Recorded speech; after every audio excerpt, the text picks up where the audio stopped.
Fl-aħħar seduta it-tnejn qabel aġġorna qalbtel tas-sajf il-Parlament għadda żewġ abbozzi leġislattivi importanti biex tkompli tissaħħaħ is-saltna dritt id-demokrazija u jkompli jitwessa l-aċċess għal ġustizzja.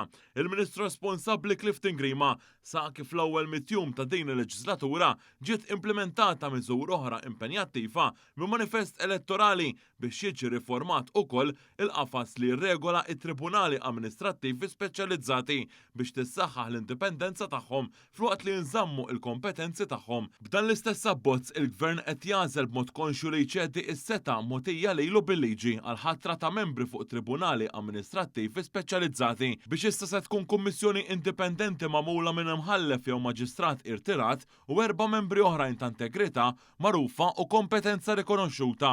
Millum il-qudiem l-għażla tal-membri ta' tribunal speċjalizzati se ssir permezz ta' proċess pubbliku kompetittiv u bbażat fuq il-mertu. Dan hu wkoll riflessjoni ta' tibdiliet fil-mod tal-ħatra tal-ġudikanti f'pajjiżna taħt Gvern Laburista mill-2020 lil hawn. Permezz tat-tieni abbozz li ġie approvat, il-Gvern kompla jsaħħaħ l-aċċess għal ġustizzja u l-kontabilità fil-ġudizzju tal-Avukat Ġenerali meta b'deċiżjoni konxja dan jiddeċiedi li ma ssirx prosekuzzjoni, deċiżjoni tista' ssir skont il-liġi kriminali ta' pajjiżna.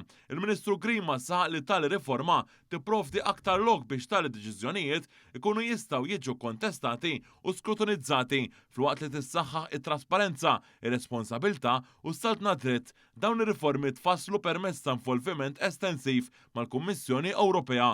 L-abbozz li jitratta it-tribunali amministrattivi speċjalizzati sar ukoll b'involviment dirett u vast mal-Kummissjoni Venezja fiż-żjara li għamlet f'pajjiżna fuq stedina tal-Gvern Malti. Hawnhekk ikkonsultat u ltaqet mhux biss mal-Gvern imma anke mal-Oppożizzjoni, l-Ombudsman, għaqdiet professjonali u partijiet oħrajn interessati.